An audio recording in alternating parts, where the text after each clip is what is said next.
नमस्कार दोस्तों, स्वागत है आपका हमारे एक और नई वीडियो में।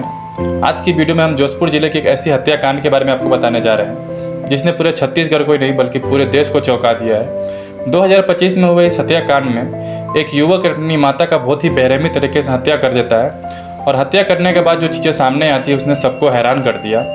तो आइए जानते हैं इस हत्याकांड की पूरी कहानी। तो बात है दोस्तों 26 अगस्त 2025 की, जहां एक 28 साल का युवक रामजीत यादव और उनकी 65 वर्षीय माता गुला देवी रहते हैं साथ में। एक छोटा सा परिवार था इनका और वो परिवार में सब लोग अच्छे थे। रामजीत यादव भी काफ़ी अच्छे थे।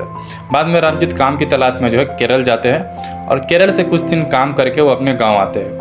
गांव आने के बाद जो उनके स्वभाव में पहले से काफ़ी ज़्यादा बदलाव आ जाता है और उनका जो है माइंड पहले से काफ़ी ज़्यादा चेंज हो चुका रहता है। बाद में वो जो गांव आते हैं, गांव में रहने के बाद 28 अगस्त को जो है 28 अगस्त के सुबह में इनको जो है 5 बजे अचानक से पता नहीं क्या हो जाता है और उनको माइंड अपने आप चेंज हो जाता है इनका। उसके वजह से चिल्लाने लगते हैं। चिल्लाने की वजह से कोई बात चिल्लाने लगते तो उनकी माता जो है उनको डांटती है और डांटने की वजह से जो है ये एक कुल्हाड़ी लेके अपनी माता को मतलब हमला कर देता है, उसके ऊपर चला देता है कुल्हाड़ी चलाने के बाद एक वार के बाद जो है इनकी माता की वहीं पे मृत्यु हो जाती है।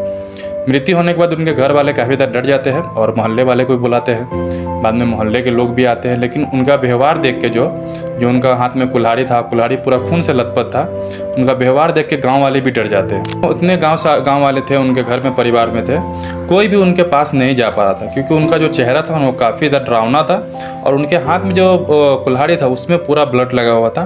उससे जो है सर को काफ़ी ज़्यादा कट किया गया था और काफ़ी टुकड़े मतलब जो है इधर से कट करके उधर ही रखा हुआ था। बाद में वो जो शांत होता है थोड़ा बहुत ज़्यादा, मतलब वो जितना उनको हमला करना होता है वो कर लेता है। उसके बाद जो है वो 100 के पास ही बैठ जाता है। बैठने के बाद वहाँ पे जो है कभी गाना गाने लगता है, कभी मट्टी के साथ खेलने लगता है, कभी इधर कभी उधर देखता रहता है। ये सब देखते रहते गांव वाले भी, उनके घर परिवार वाले भी। ये सब देखते देखते करीब 4 घंटा हो जाता है। कोई भी वहाँ पे जो है पुलिस को इन्फॉर्म नहीं करता है। बाद में 4 घंटे बाद जो है पुलिस को इन्फॉर्म किया जाता है कि यहाँ पे ऐसी घटना हो गई है। तो पुलिस वहाँ पे जल्दी एक्शन नहीं लेती है। वहाँ पे पता नहीं क्या हो गया नहीं हुआ, पुलिस जल्दी एक्शन नहीं लेती है। बाद में आईपीएस शशि मोहन जी जो है वो अपने टीम के साथ वहाँ पहुँचते हैं उस गाँव में और उस गाँव वाले से पूछते हैं कि असल में मामला क्या है, क्या बात हुई थी।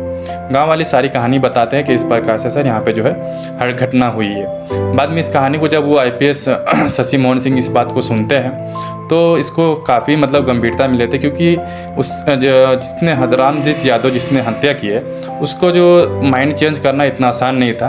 बाद में जो है शशि मोहन जी जो आईपीएस हैं उन्होंने एक रणनीति बनाई। उसको पहले एक प्लानिंग किया गया कि इस प्लानिंग के अकॉर्डिंग जो है हम उसको शांत करेंगे, क्योंकि इस तरह से बात करना सही होगा नहीं, क्योंकि उसका दिमाग अभी शांत नहीं है। बाद में वो प्लानिंग करते हैं, आधा घंटे की मुशक्क़त के बाद उसको जो है वो शांत कर लेते हैं। शांत करने के बाद जो उसको हिरासत में लिया जाता है और हिरासत में लेने के बाद जो है जांच प्रक्रिया चढ़ती है और जांच प्रक्रिया में आता है कि दोस्तों इसका जो है मानसिक संतुलन जो है बिगड़ चुका था, लेकिन एक लेके कह सकते हैं जैसे ये पागल हो गया था।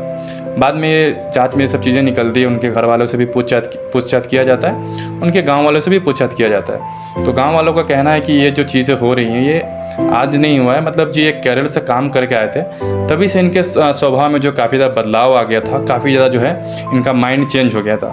मतलब किसी पे भी बेवजह चिल्लाते थे, कभी बैठ के अकेले बात करते थे, छोटी मोटी बात पे चिल्लाने लगते थे, झगड़ा करने लगते थे। डिप्रेशन का शिकार होता है तो काफ़ी ज़्यादा लोग जो है मतलब छोटी बात पे जो है गुस्सा करने लगते हैं, छोटे बातों पे झगड़ा करने लगते हैं। तो उस वजह से जो है इनके घर वाले उतना इस बात को गंभीरता से नहीं लेते। बाद में गांव वाले कहते हैं कि इसको पहले भी कई बार चिल्लाते हुए घर में हम लोग देखे थे, कई बार लड़ाई झगड़ा करते भी देखे थे। और इसका स्वभाव जो है पहले जब पहले केरल नहीं गया था तब उसका स्वभाव अलग था, जब ये केरल से आया है तो उसका स्वभाव बिल्कुल अलग है।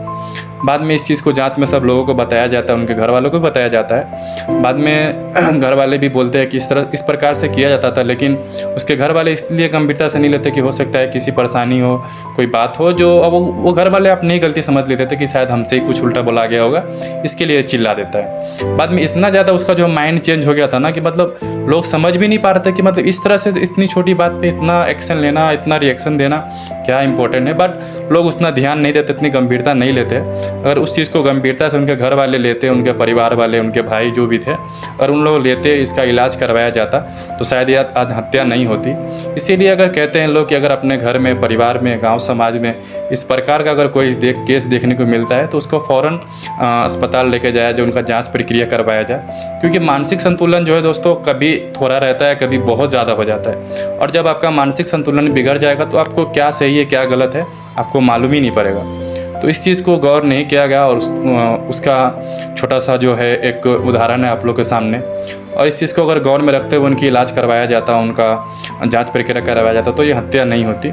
इस प्रकार से जो समाज में लोग गौर करना चाहिए इस सब चीज़ को, कि सब चीज़ बहुत इंपॉर्टेंट है, क्योंकि इंसान की जान भी जा सकती है इसकी वजह से। और फिलहाल में आपके सामने एक केस मैंने आपको बता ही दिया है। तो दोस्तों इस केस से सीखने को हम लोग को भी बहुत कुछ मिलता है कि अगर आपके घर परिवार में, हमारे घर परिवार में किसी प्रकार का मानसिक संतुलन या इंसान के स्वभाव में बदलाव आता है तो उसको डॉक्टर से एक बार ज़रूर दिखवाना चाहिए। आदमी को लापरवाही नहीं करनी चाहिए। एक छोटी सी लापरवाही आपकी भी जान ले सकती है, आपके घर परिवार का भी जान ले सकती है। तो दोस्तों यही था आज छत्तीसगढ़ जोधपुर ज़िले की मामला, जो केस था, पूरी कहानी थी, यही थी।